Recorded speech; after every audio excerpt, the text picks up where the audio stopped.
مغلولتن الی عنقک، آپ کا ہاتھ یہاں تک پھنسا ہوا ہے. یہ کیا عجیب سی. اور دوسری ہے اور اس طرح نہ ہو جانا کہ دونوں ہاتھ کھلے ہو کے چل رہے ہو ایسے. تب سطح کل البسط، جتنے ہاتھ پھیلا سکتے ہو اتنے پھیلا دو. یہ تعبیر ہے. اب اس سے مراد کیا ہے کہ آپ پیسہ آپ کا جیب میں ہے، آپ خرچ کرنے لگے ہو، دودھ خریدنے لگے ہو، بریڈ خریدنے لگے ہو، انڈے خریدنے لگے ہو، تو ایسے مت کرنا کہ عام خرچ کے لیے بھی ہاتھ ایسے گردن کے ساتھ لگا ہوا ہے کہ جیب تک پہنچنے میں لگے کہ تم اپنے آپ کو پھانسی دے رہے ہو.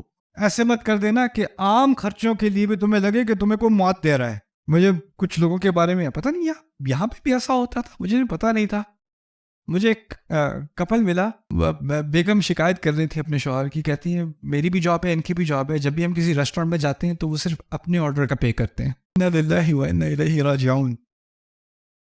تو اب تو پھر دودھ کا بھی کیلکولیٹ کرنے پہ کتنی ڈالی تھی چائے میں، اس کو کیلکولیٹ کر کے بجٹ ڈیوائڈ کرتے ہیں. یہ کیا ہے؟ تجعل یدک مغلولۃ الی عنقک.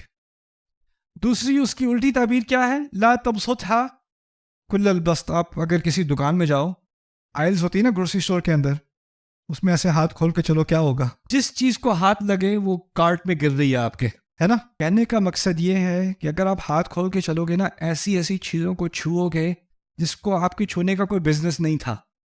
آپ کو اتنی اسپیس چاہیے تھی، آپ اتنی اسپیس لے کے چل رہے ہو نا، تو آپ خواہ مخواہ ایسی چیزوں کو ٹچ کرو گے جن کو ٹچ کرنے کا کوئی مقصد نہیں تھا آپ کا.